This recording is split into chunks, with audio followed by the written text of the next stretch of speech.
Brasil não começou em 1500. Essa é a primeira verdade que precisa ser dita. Durante séculos fomos ensinados que a história do país nasce quando navegadores europeus chegam ao litoral, como se antes disso houvesse apenas floresta e silêncio. Mas não se descobre uma terra que já era habitada.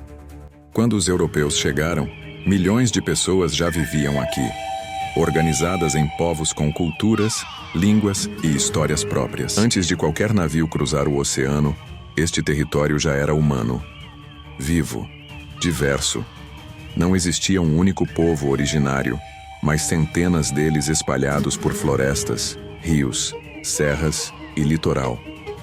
Cada grupo possuía costumes próprios, formas de organização social e visões de mundo distintas. A ideia de um Brasil vazio, antes de 1500, não é apenas falsa. Ela foi criada para justificar a conquista e o apagamento do que já existia.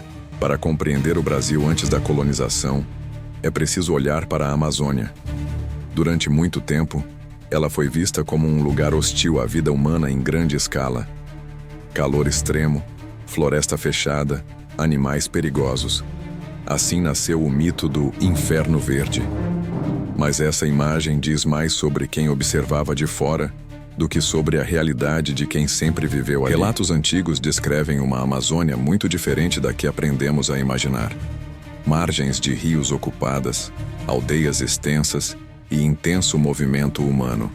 Por muito tempo, esses relatos foram tratados como exageros. Mas a arqueologia moderna começou a revelar que nesse ponto eles estavam certos. A floresta já foi densamente habitada por populações numerosas e organizadas. Essas sociedades não construíram cidades de pedra, construíram cidades de terra, plataformas elevadas, caminhos planejados, sistemas de drenagem e assentamentos organizados. A ausência de monumentos de pedra levou muitos a acreditar que não havia civilização ali. Mas desenvolvimento não se mede apenas por pirâmides. Na Amazônia, a engenharia estava integrada à paisagem. Um dos maiores indícios desse conhecimento é a terra preta. Um solo escuro, extremamente fértil, encontrado em várias regiões da Amazônia. Hoje se sabe que ele foi criado pela ação humana ao longo de séculos. Restos orgânicos, carvão e resíduos transformaram solos pobres em áreas altamente produtivas. Isso não foi acaso. Foi conhecimento transmitido por gerações. A floresta guarda outra prova desse passado esquecido. Certas árvores aparecem em concentrações anormais, próximas a antigos assentamentos humanos. Isso indica manejo intencional, seleção, plantio e cuidado. Partes da Amazônia funcionam como grandes pomares ancestrais. A floresta não era apenas natureza, era herança cultural construída ao longo do tempo. Essa relação com o ambiente não era destrutiva, pelo contrário. O manejo indígena aumentava a diversidade e a produtividade da floresta. A interferência humana fortalecia o ecossistema. O que hoje chamamos de natureza intocada é, em muitos casos, o resultado de séculos de interação inteligente entre pessoas e ambiente. Se tudo isso existiu, por que desapareceu da paisagem? A resposta está em dois choques devastadores. O primeiro foi físico: guerras, capturas, escravização e destruição de aldeias. O segundo foi biológico. Doenças trazidas da Europa dizimaram populações inteiras que não possuíam imunidade. Com a queda da população, campos foram abandonados, estradas deixaram de ser usadas e aldeias foram engolidas pela mata. A floresta cresceu novamente, apagando os sinais visíveis da ocupação humana. Séculos depois, cientistas encontraram uma Amazônia aparentemente vazia e acreditaram que sempre tinha sido assim. Essa imagem foi incorporada à história oficial. Tudo o que existia antes da colonização passou a ser tratado como pré-história, como se não houvesse complexidade. Mas a ciência mostrou que essa visão estava errada. O Brasil, antes de 1500, era um mosaico de sociedades organizadas e profundamente adaptadas ao território. Esses povos tinham política, liderança, regras, alianças e conflitos. Tinham espiritualidade, memória e tradição oral. Não eram figurantes de uma história que ainda não havia começado.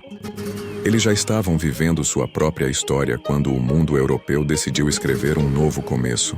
O erro mais comum ao falar do Brasil antes de 1500 é imaginar essas sociedades como simples. Nada poderia estar mais distante da realidade. Sobreviver em ambientes tão diversos exigia planejamento, observação e cooperação constante. Cada decisão era resultado de conhecimento acumulado ao longo de muitas gerações. Esses povos não apenas reagiam ao ambiente, eles o antecipavam.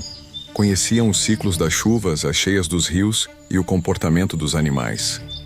Esse conhecimento não estava escrito em livros, mas preservado na memória coletiva, transmitido por histórias, rituais e práticas diárias. A Amazônia não era formada por comunidades isoladas. Evidências mostram redes extensas de troca e comunicação.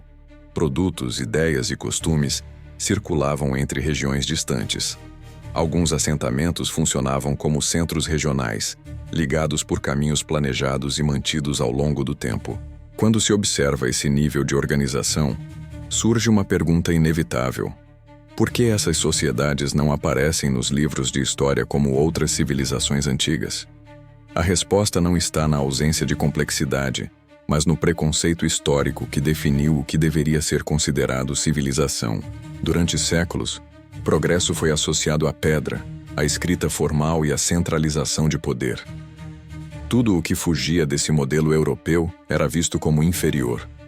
As sociedades amazônicas não se encaixavam nesse padrão, e por isso foram ignoradas.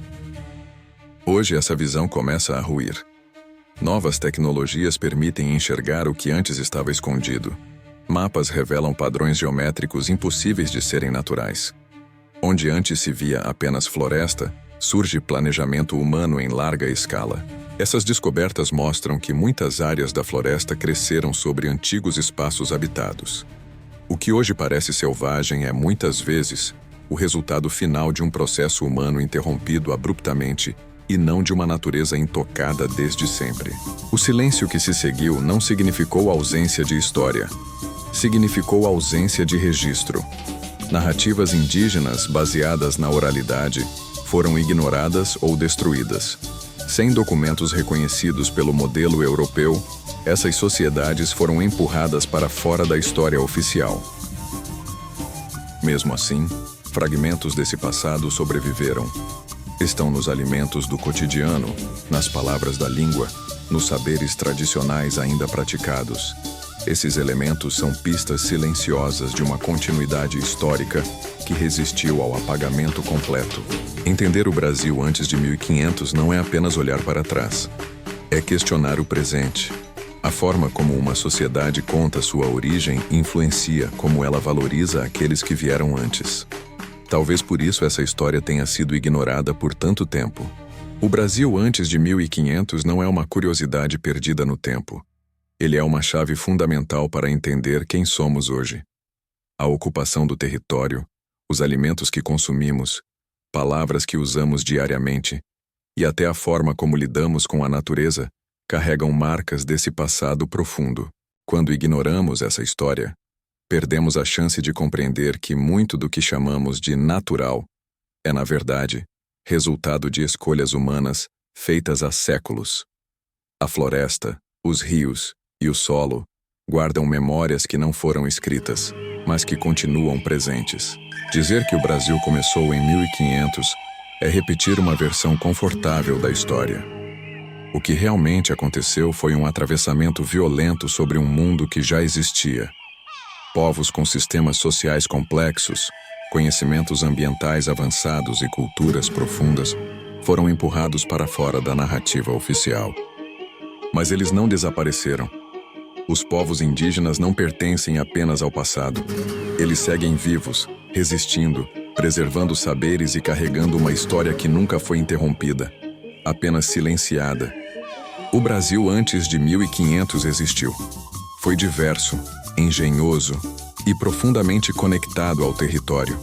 Quanto mais a ciência avança, mais evidente fica que a história ensinada por muito tempo foi incompleta e, em muitos casos, distorcida.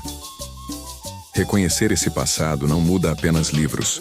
Muda a forma como enxergamos o país, a floresta e as pessoas que sempre estiveram aqui. Este foi mais um arquivo revelado. Aqui a história não começa onde mandaram você acreditar. Este é o Arquivo Real.